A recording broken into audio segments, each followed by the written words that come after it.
Te bendiga. ¿Cómo están? Pónganse de pie, por favor. Vamos a orar. Padre, te damos gracias por este tiempo hermoso de alabanza y adoración. Y Señor, sabemos que no hay nadie como tu Padre, quien es digno de todo lo que somos, Padre. Gracias que tú amaste a nosotros. Gracias, Padre, que tú eres el creador del universo y fuimos creados en su imagen. Y gracias, Padre, por su amor por nosotros, al grado que enviaste a su Hijo Jesús a morir, Padre, por nuestros pecados, para salvarnos. Y gracias, Padre, por la obra de su Espíritu Santo en nuestros corazones. Gracias que tenemos la esperanza del cielo.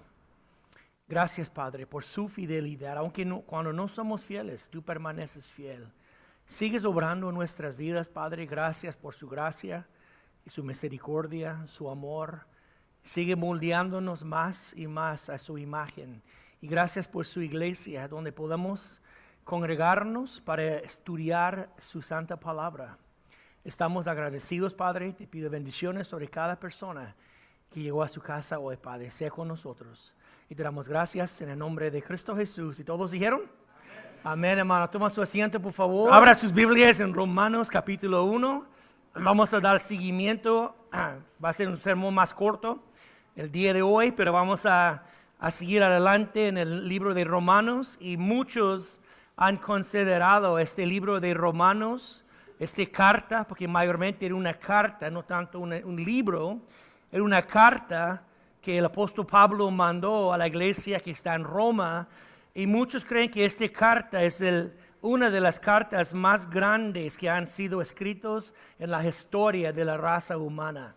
Hay muchas personas como Martín Lutero, quien dijo que esta carta es la carta más importante del Nuevo Testamento. Y sí, cierto, es una carta increíblemente importantísima, porque el apóstol Pablo está desarrollando una teología sistemática. Es un libro que va paso por paso llevándonos al Evangelio. Primeramente, Pablo comenzó a hablar de nuestra necesidad para ser salvos. Primera cosa, tenemos que ver la necesidad de ser salvos. Vital que sabemos, entendemos que somos pecadores delante de Dios, estamos culpables delante de Él. Nadie va a correr a Él por salvación si no sabe tu culpabilidad delante de Dios. Por eso Pablo comenzó en capítulo 1, capítulo 2 y la mitad de capítulo 3, reafirmando nuestra culpabilidad delante de Dios, que todos somos culpables, gentiles igual como los judíos. Los gentiles son cualquier persona que no es judío, incluye toda la raza humana, los gentiles y los judíos, que todos somos culpables delante de Dios. Y después él va a hablar acerca del camino a la salvación. Qué bonito, ¿no? Porque si todos somos culpables y pecadores, pues ¿quién va a salvarnos? ¿Cómo vamos a escapar del juicio de Dios? Y Pablo va a desarrollar un buen tramo de escrituras hablando del camino de salvación. Y después él va a hablar de los resultados de la salvación. Que hay resultados. Cuando alguien es salvo, pues ¿qué son los resultados? ¿O qué son los efectos que pasa en uno? No nada más es decir que ya soy salvo, pero sigue la misma vida, el mismo pecado, que no hay ninguna diferencia, no hay un antes y después, no tiene que tener un después. Cuando alguien es salvo, ¿qué son los resultados de nuestro salvo? Y Pablo va a desarrollar este argumento. Que no seguimos en pecado, no seguimos viviendo en pecado porque somos nuevas criaturas en Cristo. Amén. Las cosas viejas pasaron y tenemos que caminar en una nueva vida de santidad. Es un desarrollo bien organizado que Pablo está desarrollando. Y primeramente quiero repasar muy rápido. Pero en capítulo 1 y 2, Pablo comenzó mostrando nuestra necesidad de salvación. Ante todo, tenemos que entender que necesitamos salvación. Porque dice, el Evangelio es el poder de Dios para la salvación. Pero ¿salvación de qué? Tenemos que entender de qué. Antes que recibimos el mensaje de salvación. Pero primeramente Pablo comenzó con los gentiles. ¿Okay? Los gentiles era gente que no eran judíos, pero tampoco eran personas religiosas, dicen paganos. Y vamos a ver lo que dijo Pablo de ellos en versículo 18 hasta 24 de capítulo 1. Ok, ¿listo, Raúl? Vamos a leer ese tramo, por favor. Porque la ira de Dios se revela desde el cielo contra toda la impiedad e injusticia de los hombres que detienen con justicia la verdad. Porque porque lo que de Dios se conoce les es manifiesto, pues Dios se los manifestó. Porque las cosas invisibles de Él, su eterno poder y deidad, se hacen claramente visibles desde la creación del mundo, siendo entendidas por medio de las cosas hechas, de modo que no tienen excusa. Pues habiendo conocido a Dios, no le glorificaron como a Dios, ni le dieron gracias, sino que se envanecieron en sus razonamientos, y su necio corazón fue entenebrecido. Profesando ser sabios, se hicieron necios, y cambiaron la gloria del Dios incorruptible en semejanza de imagen de hombre corruptible, de aves, de cuadrúpedos y de reptiles. Por lo cual también Dios los entregó a la inmundicia en las concupiscencias de sus corazones, de modo que deshonraron entre sí sus propios cuerpos. Ahora, dijo Pablo, versículo 18, porque la ira de Dios se revela desde el cielo contra toda impiedad e injusticia de los hombres que detienen con injusticia la verdad. Dice que la ira de Dios es revelada contra personas que detienen la verdad. En otras palabras, que ellos podían conocer a Dios, pero ellos escogieron a no conocerlo. Como dice aquí, deteniendo con injusticia la verdad. Es una referencia a los paganos, personas que no quieren conocer a Dios, quieren olvidar de Dios, como no creo en Él, no quiero conocerlo y quiero vivir una vida pecaminosa. Y a mí no preocupa nada de Dios, que no creo en Él, pero son personas así hoy en día que no quieren nada con Dios, prefieren desconocerlo, ¿no? A decir que no quiero Él, no quiero conocerlo, quiero practicar una vida pecaminosa. Los gentiles, gente no religiosos, paganos. Y dijo Pablo, ustedes también están condenados sin excusa. Vas a ver la ira de Dios desde el cielo está revelada contra ustedes, porque ustedes podían conocerlo, pero no querían conocerlo. Ahora vas a ver lo que va a pasar. Los gentiles son culpables delante de Dios. Ahora, en capítulo 2, Pablo va a cambiar a los religiosos, los judíos, que también están culpables delante de Dios. Aunque los judíos eran religiosos, tenían la ley de Dios, la palabra de Dios, el pacto con Dios, eran gente súper religiosos, pero Pablo dijo, también ustedes no van a escapar del juicio de Dios. ¿Por qué? Porque tú predicas una cosa, pero tú no practicas lo que predicas. Y tú también estás culpable. Ahora vamos a ver eso en versículo 1 a 3 de capítulo 2, hablando a los judíos. Porque los judíos siempre pensaron que somos mejores que los gentiles. Somos pueblo de Dios y los gentiles y ellos nombraron como perros perdidos. Unos judíos enseñaron que los gentiles eran el carbón del infierno para mantener el infierno caliente. Que menospreciaron ellos, pero mira lo que dijo Pablo en versículo 1 a 3, por favor, de capítulo 2. Por lo cual eres inexcusable, oh hombre, quien quiera que seas tú que juzgas, pues en lo que juzgas a otro, te condenas a ti mismo, porque tú que juzgas haces lo mismo, mas sabemos que el juicio de Dios contra los que practican tales cosas es según verdad. ¿Piensas esto, oh hombre, tú que juzgas a los que tal hacen y haces lo mismo, que tú escaparás del juicio de Dios? Ahora Pablo dijo a los judíos que ustedes también están inexcusables. ¿Por qué? Porque tú juzgas a los demás, pero tú haces lo mismo que ellos. Juzgas a los gentiles como pecadores, pero ustedes también practican las mismas cosas que ellos. Y dijo Pablo, nada más estás condenando a sí mismo. Y tú tampoco no vas a escapar el juicio de Dios. Los judíos como sintieron como eran hijos de Abraham, hijos de promesa, que hijos del pacto con Dios, tenía circuncisión como señal exterior de su pacto con Dios y ellos confiaron en todo eso.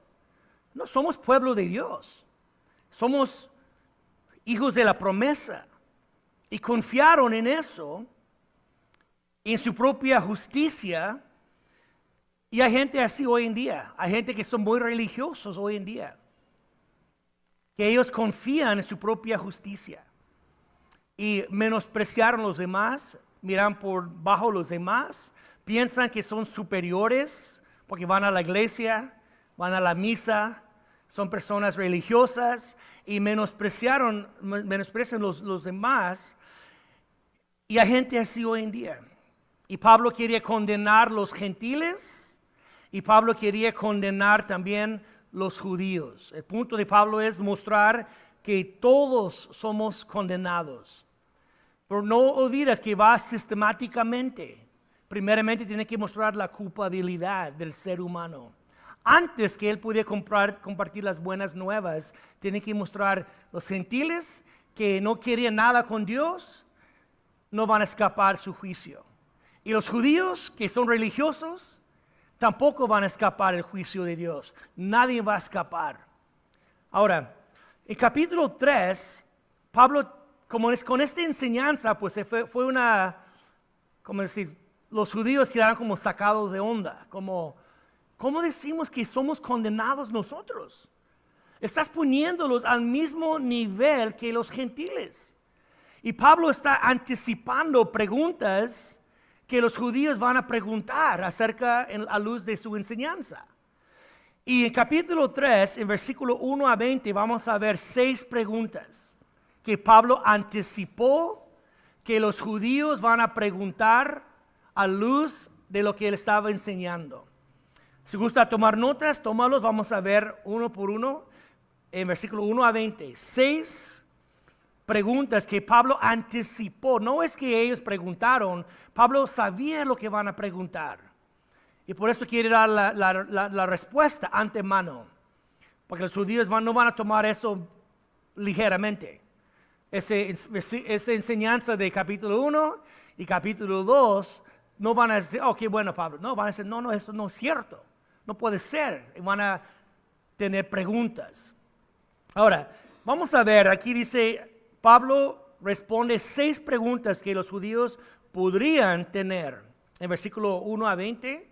Y número 1 es, ¿qué ventaja tiene ser judío? Pablo sabía que los judíos van a decir, pues si tú dices que los gentiles están condenados y nosotros también estamos condenados, pues ¿qué ventaja tiene ser judío? Porque somos pueblo de Dios, pues. Y dice el versículo 1, esta pregunta, ¿qué ventaja tiene, pues, el judío? ¿O de qué aprovechará la circuncisión? Digo, pues, ¿qué ventaja hay, ¿no, a ser judío? Si somos condenados como los gentiles, pues, si todos somos culpables, pues ¿qué provecho hay? ¿Qué ventaja hay a ser judío? Y Pablo dijo en versículo 2, fíjate, dijo mucho en todas maneras. Oh, dice que hay, sí hay, mucho en todas maneras. Primero, entre todos, ciertamente que les ha sido confiada, ¿qué? La palabra de Dios. Y Pablo, claro que sí, claro que tienes tú más provecho, ser judío. Porque ustedes tenían la palabra de Dios. Las escrituras fueron dados a ustedes, los judíos. Recibieron la palabra. Y en la palabra fue profetizada claramente de la venida del Mesías. Los gentiles no tenían la promesa del Mesías, el Cristo, que van a salvarlos. Los judíos tenían la promesa en las escrituras. Y Jesús cumplió más de 300 profecías. Y aún así, los judíos, teniendo las escrituras, teniendo las profecías del Mesías, y Cristo cumplió más de 300 profecías, pero ellos no creyeron, no aprovecharon de las escrituras que tenían en sus manos. ¿Y cómo dice esta tragedia? Que tenemos la escritura, la palabra de Dios, y muchas personas hoy en día tienen 2 o 3 Biblias en sus casas o en su celular, pero la palabra de Dios no hace ningún beneficio si no te lleva a arrepentimiento del pecado y fe en Jesucristo. Igual como yendo a la iglesia, puedes ir a la iglesia toda su vida, pero la iglesia o la palabra no hay ningún provecho si no te lleva a arrepentimiento y fe en Cristo y una relación con Dios. No tiene ningún beneficio. ¿Están de acuerdo? Pero Pablo dijo, ¿qué provecho hay? Digo, sí hay, claramente hay. Ustedes fueron dados la escritura. Aún así no aprovechaste, pero fue dada a ustedes. Y nosotros tenemos la palabra de Dios.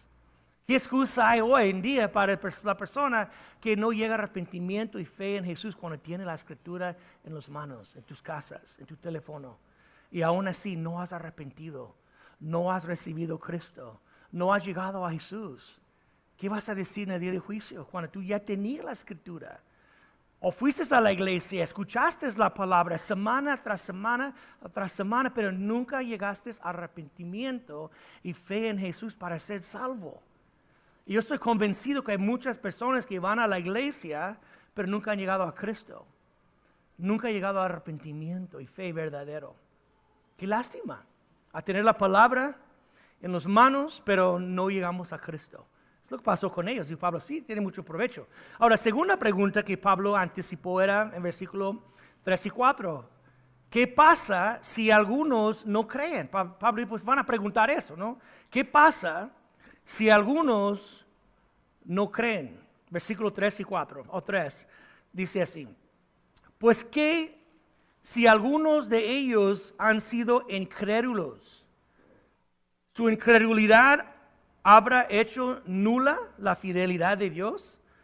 En otras palabras, si unos no creen, ¿eso quiere decir que Dios no es fiel? ¿Que Dios no va a cumplir sus promesas y su palabra? Obviamente que no. Si alguien dice, pues yo no creo en Dios, ¿quiere decir que Dios no existe? Es una pregunta. Si alguien dijo, yo no creo que la Biblia es la palabra de Dios, ¿quiere decir que no es la palabra de Dios? Es una pregunta. Si alguien dijo, yo no creo que Dios va a juzgar personas, Dios es un Dios de amor, ¿y cómo Dios va a juzgar? Porque ellos no creen en el juicio, ¿quiere decir que no va a suceder? Obviamente que no. Porque gente ya ha llegado conmigo y dijeron, yo no creo en la Biblia, no creo que es la palabra de Dios. Ah, pues es tu bronca. Yo sí creo. Pues yo no creo en un infierno, pues es tu bronca, porque la Biblia habla de un infierno. Pues yo no creo que Dios va a juzgar, pues es tu criterio, ¿no? Pero yo confío en Dios. Como dijo Pablo en el siguiente versículo, dijo versículo 4, de ninguna manera, ante bien sea Dios, ¿qué? Verás, y todo hombre, ¿qué?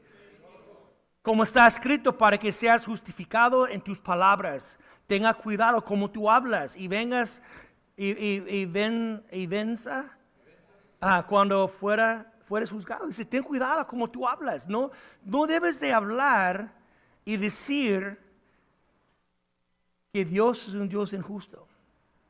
Cuidado como hablas. ¿Estás conmigo? Pero también dice que Dios sea veraz y todo hombre sea mentiroso. Si tú no crees, yo prefiero confiar en Dios que en personas.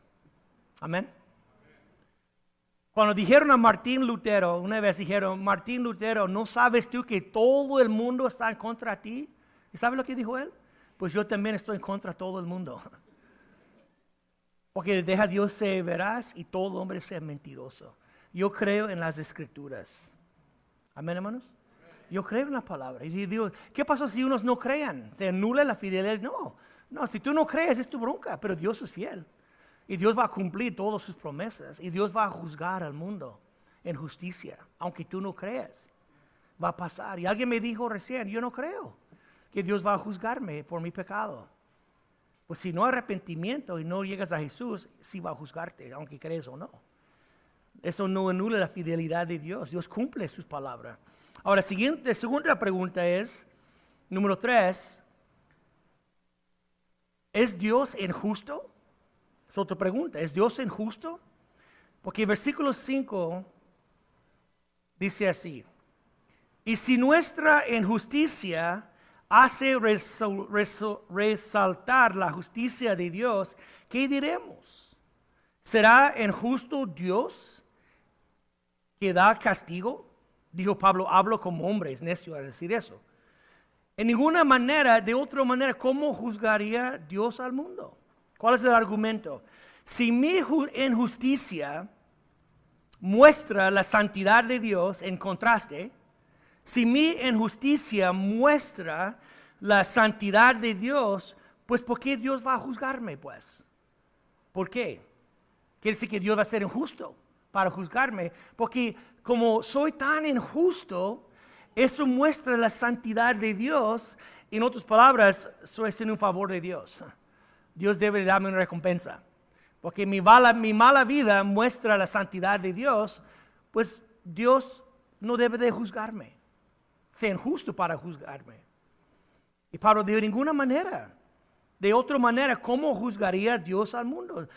Tú puedes verlo así, como mi injusticia muestra la santidad de Dios, pero Dios no ve así. Dios no va a decir, ok, qué chido. Que su justicia muestra mi injusticia. No, Dios no va a verlo así. Si es así, Dios no va a juzgar el mundo, pues. Va a decir, pues está bien, haz lo que quieres, lo más peor que tú eres, va a mostrarme más santo y haz lo que quieres. No, dice, si es así, ¿cómo Dios va a juzgar al mundo? No, en el contrario, Dios va a juzgar al mundo. Dios va a tomar cada persona en cuenta lo que hacen. Cada hombre injusto, cada mujer que es injusta, vas a tener que enfrentar a Dios, aunque tú no creas. Aunque tú dices Dios es injusto, no, vas a enfrentarlo. Así está diciendo Pablo. Ahora, número 4, dice, ¿por qué soy juzgado como pecador? El versículo 7 dice, pero si por mi mentira la verdad de Dios abundo para su gloria, ¿por qué aún soy juzgado como pecador? Es un argumento loco, ¿no? Y Pablo está adelantando, ¿no?, la respuesta, pero es como decir, si mi injusticia muestra la fidelidad de Dios, si mi incredulidad muestra la fidelidad de Dios, o mi injusticia muestra la justicia de Dios, o si mi mentira muestra que Dios es verdadero, pues ¿por qué Dios va a juzgarme como pecador? No tiene chiste. Porque bueno está saliendo de eso.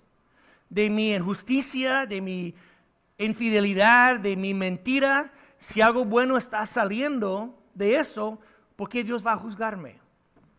Como si el fin justifica el medio, ¿no? Y no es así.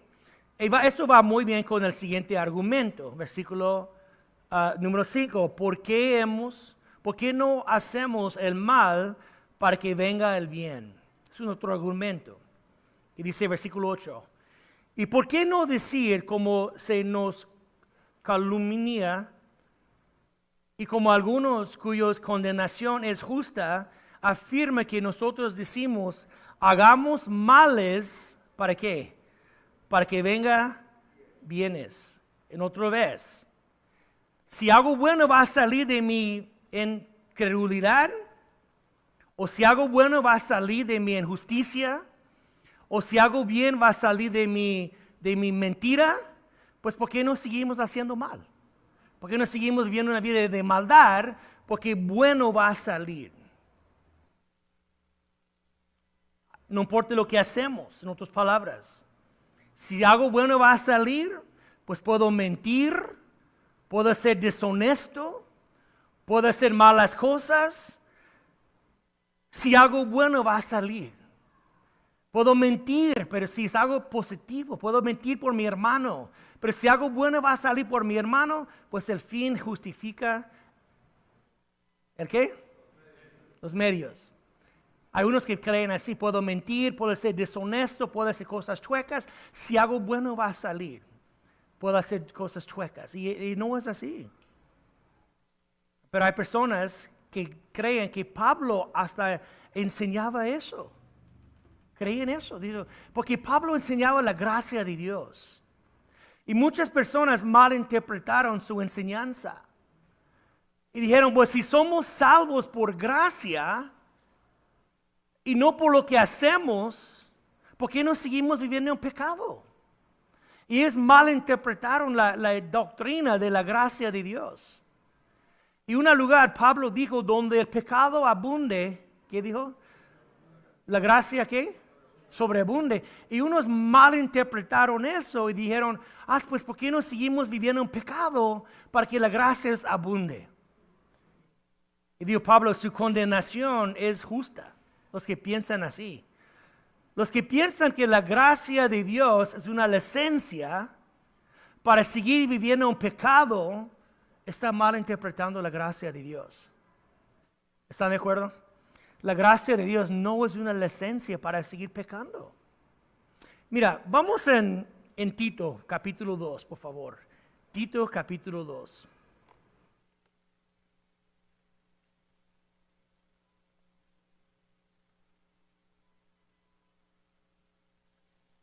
Tito 2. Porque sabemos que somos salvos por la gracia de Dios. ¿Cuántos dicen amén? Pero cuando alguien es salvo por la gracia de Dios, la vida es transformada por el Espíritu Santo que mora en uno. Y la gracia de Dios no es una licencia para pecar, pero es un poder para vivir una vida sagrada. Amén. No malinterpreta la gracia de Dios. Y dijo Pablo en Tito capítulo 2, versículo 11, dijo así: porque la gracia de Dios se ha manifestado para salvación, ¿a quién? A todos los hombres. Es la gracia de Dios que nos lleva a la salvación. Y es para todos los hombres, es parejo, no hay ninguna manera de ser salvo sino por la gracia de Dios. Amén. Pero la gracia de Dios, dice el versículo 12, enseñándonos que, ¿de qué? Renunciando a la impiedad y a los deseos mundanos, vivamos en este siglo sobria, justa y ¿qué más? Hermanos, una vez más, la gracia de Dios es nos que lleva a la salvación. Amén. Pero ya que alguien es salvo por la gracia de Dios, la gracia de Dios nos enseña a negar la vida pecaminosa. La gracia de Dios nos enseña a vivir una vida santa, una vida sagrada. ¿Cuántos dicen amén? Porque el Espíritu Santo mora en tu corazón. La gracia no es una licencia, pero es como un maestro. Es como un maestro. Para enseñarte cómo vivir una vida piadosa. Yo recuerdo que un hombre estaba bien borracho, tomando una caguama, bien endrogado. Y yo estaba compartiendo Cristo con él y me dijo, brothers, todo es por gracia, pues. Bien tirado, bien tumbado. Y hay personas que piensan que la gracia de Dios es una licencia para seguir viviendo en adulterio, fornicación, en pornografía, en mentir y robar y hacer toda clase de maldad. Pero dicen, soy salvo por gracia, pues no es por lo que hago, es por Cristo. Y ellos no entienden verdaderamente la gracia de Dios. En ninguna manera. Porque Cristo llegó su vida para redimirnos de toda maldad. Para purificarnos del pecado, la práctica del pecado. Para que seamos un hombre especial, un pueblo de Dios. Celos de buenas obras, que amamos a Dios. Por eso Cristo murió, no nada más para perdonar tus pecados.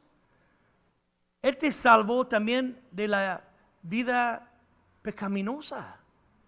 Mira, si miramos los siguientes versículos en Tito, dice 13, dice, aguardando la esperanza bienaventurada y la manifestación gloriosa de nuestro gran Dios y Salvador Jesucristo, quien se dio a sí mismo, ¿por qué? Por nosotros, ¿para qué? Para redimirnos de qué? De toda iniquidad. Jesús vino para redimirnos del pecado. Amén. La gracia no es una licencia para decir, pues, ¿por qué no hagamos mal para que la gracia abunde? Dios, no, tú no entiendes la gracia de Dios. Cristo murió para redimirnos de toda iniquidad. Muchos piensan que nada más es por salvación, es por murió para perdonarme por mis pecados, claro, pero también mucho más que eso. Jesús murió para redimirnos de toda iniquidad y purificar para sí un pueblo, ¿qué? Un pueblo propio. Él quiere un pueblo propio. Celosos ¿de qué? De buenas obras. Amén. Por eso Jesús murió. La gracia de Dios no es una licencia para seguir viviendo su vida como antes. La gracia de Dios nos enseña a vivir piadosamente. Pues Cristo vino para redimirnos de toda iniquidad. Amén. Para purificarnos delante de Dios, para que seamos celosos por Dios. ¿Cuántos dicen amén? Ahí es el resultado del cristiano verdadero, que el Espíritu Santo mora en tu corazón. Y nosotros ahora aborrecemos el pecado. No queremos seguir practicando el pecado, porque el Espíritu Santo mora en tu corazón. Eso es la gracia de Dios en acción. No nada más como, hey, yo levanto mi mano en la iglesia, recibió Cristo, pero no hay ningún cambio en mi vida, no hay ninguna transformación, no amo a Dios y no busco la santidad, pero soy salvo por gracia. Eso quiere decir que tú no conoces la gracia de Dios. No has experimentado verdaderamente su gracia, como debe de ser. Ahora, este concepto, ¿por qué no hacemos el mal para que venga el bien? No es bíblico. Es digno de condenación. Y unos malinterpretaron las enseñanzas de Pablo y digo, unos creen que yo estoy predicando eso. Porque yo predico la gracia de Dios y malinterpretan. Y digo, Pablo, su condenación es justo. Porque yo nunca enseño algo así. Y no es así. Ahora, la última pregunta es número 6. Que Pablo anticipó esa pregunta, y es número 6, ¿no somos mejores que los gentiles? ¿Okay? Es una pregunta que los judíos van a decir, pues no tiene chiste pues, somos pueblo de Dios, tenemos la ley, tenemos circuncisión, tenemos las promesas, los pactos. ¿Cómo tú estás diciendo, Pablo, que somos igual que los gentiles? ¿No somos mejores que ellos? Y dijo Pablo, en ninguna manera. En ninguna manera tú eres mejor que ellos. Porque todos somos pecadores. Fijo. Vamos a leer versículo 9 a 18, por favor. ¿Qué pues? ¿Somos nosotros mejores que ellos? En ninguna manera. Pues ya hemos acusado a judíos y a gentiles, que todos están bajo pecado, como está escrito. No hay justo ni aun uno. No hay quien entienda, no hay quien busque a Dios. Todos se desviaron, a una se hicieron inútiles. No hay quien haga lo bueno, no hay ni siquiera uno. Sepulcro abierto es su garganta, con su lengua engañan. Veneno de áspides hay debajo de sus labios. Su boca está llena de maldición y de amargura. Sus pies se apresuran para derramar sangre. Quebranto y desventura hay en sus caminos, y no conocieron camino de paz. No hay temor de Dios delante de sus ojos. Ahora la pregunta, ¿qué pues? ¿Somos nosotros mejores que ellos? Y Pablo dijo, ninguna manera. Pues ya hemos acusado a judíos y gentiles que todos están bajo pecado. Y después dijo, como está escrito. Pablo está citando el Antiguo Testamento. Como está escrito, no hay justo, ¿qué dice? Ni aún uno. Dijo Pablo, la misma escritura nos enseña la depravidad del hombre. La misma escritura que ustedes lean nos muestra que no hay ningún justo, ninguno. ¿Cuál es la conclusión? Que todos somos, ¿qué? Pecadores. Todos. ¿Están de acuerdo? Es un argumento que Pablo tiene que desarrollar. Porque si él quiere hablar de la salvación, que vamos a ver pronto, tiene que mostrar la culpabilidad primero. Igual que tú y yo, cuando tú y yo queremos evangelizar, tenemos que mostrar a la gente su culpabilidad primero. Que son culpables delante de Dios, son pecadores. Todos somos pecadores, judíos y gentiles. Amén. Y como todos somos pecadores, pues todos somos culpables. Y eso viene en versículos 19 y 20. Vamos a terminar aquí con versículo 20. 19 y 20. Pero sabemos que todo lo que la ley dice, lo dice a los que están bajo la ley, para que toda boca se cierre y todo el mundo quede bajo el juicio de Dios, ya que por las obras de la ley ningún ser humano será justificado delante de él, porque por medio de la ley es el conocimiento del pecado. Cuando Pablo dijo aquí, para que toda boca se cierre, ¿qué está diciendo? Que nadie puede jactar, nadie puede gloriarse, nadie puede pensar que soy digno, soy justo, soy recto. Dice que cada boca tiene que cerrar. Cierra su boca delante de Dios. ¿Están de acuerdo? Cierra su boca, porque dice aquí, para que toda boca se cierre y todo el mundo quede bajo, ¿qué? El juicio de Dios. Lo que Pablo quiere confirmar. Todos tienen que cerrar la boca. Todos tienen que callar delante de Dios. Todos tienen que doblar rodillas delante de Dios. Todos tienen que inclinar su corazón y doblar rodilla y confesar que Cristo es el Señor. Amén, hermanos. No hay ningún justo. Todos somos culpables.